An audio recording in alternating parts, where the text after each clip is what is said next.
As you saw in the last video, constraints are one way to define the size and relationships between sketch objects. This allows them to adjust in specific ways, depending on how the geometry is updated.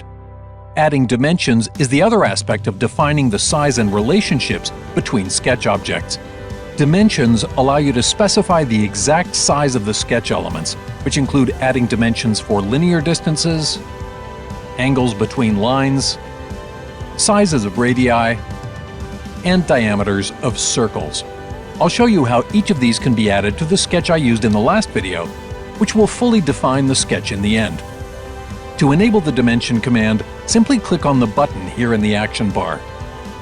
With the button active, the cursor updates to show the dimension icon, and I can begin selecting sketch entities. The first type of dimension I want to add is the linear distance dimension. There are a few ways a linear distance dimension can be created. The most common way is to simply click on a single line and click to place that dimension in free space. Then type in the dimension value, which I'll set as 150 millimeters. Now, the entire height of this line is defined in space. I'll do this again for this bottom line, which I'll set to 180 millimeters. And I'll set this edge to be 25 millimeters tall. Another way to set a linear dimension is to select two lines that are parallel to one another. This will set the distance between them.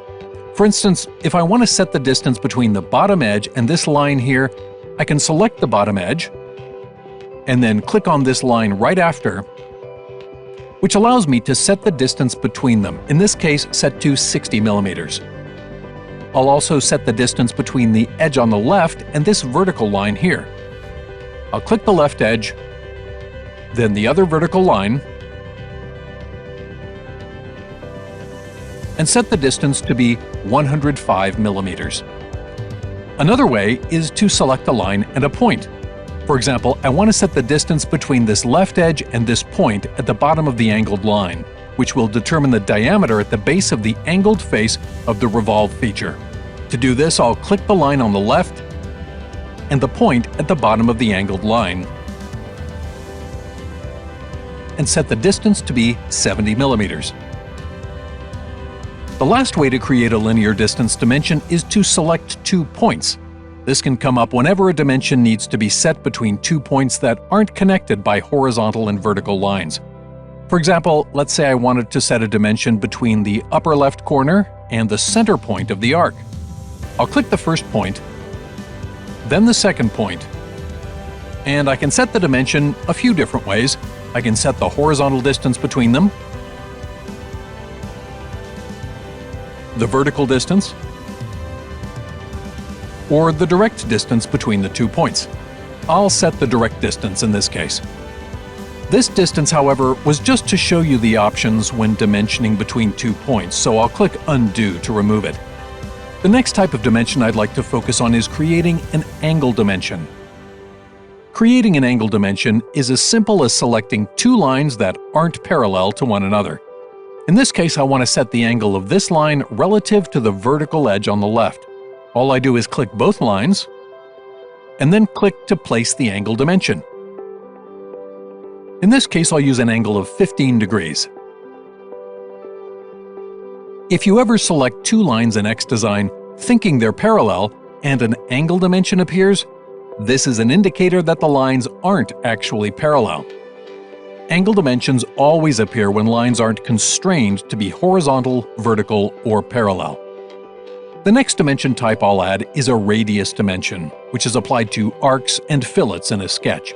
This sketch only has one arc included, which I'll dimension simply by clicking on it and then clicking to set the radius value. I'll set it to 15 millimeters.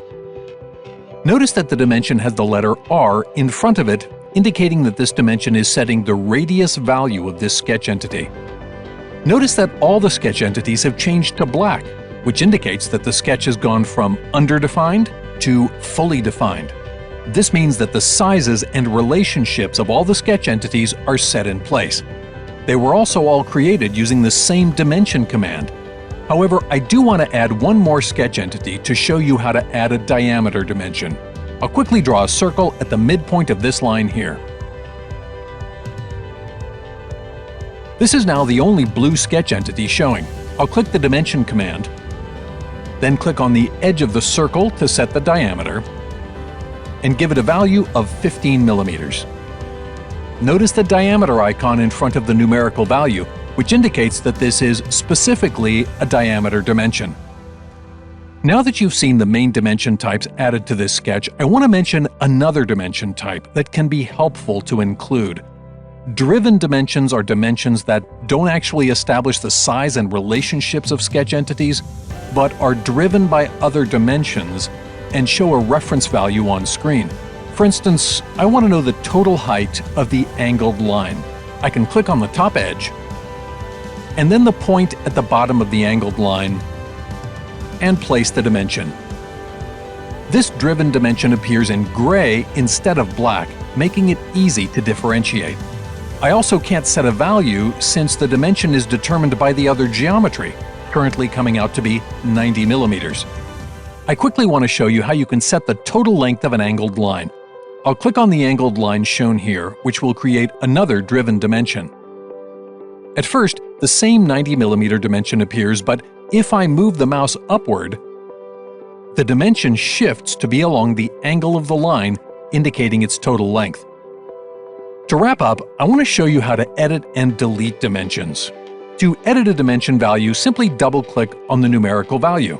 I'll change this 150 millimeter dimension to 175 millimeters.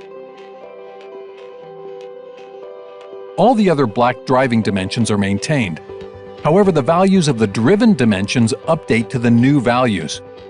I want to delete this angled driven dimension. To delete a dimension, simply click on the leader line of the dimension. Then press the Delete key, or click on the trash can icon on the context toolbar. This can be done for any dimension type.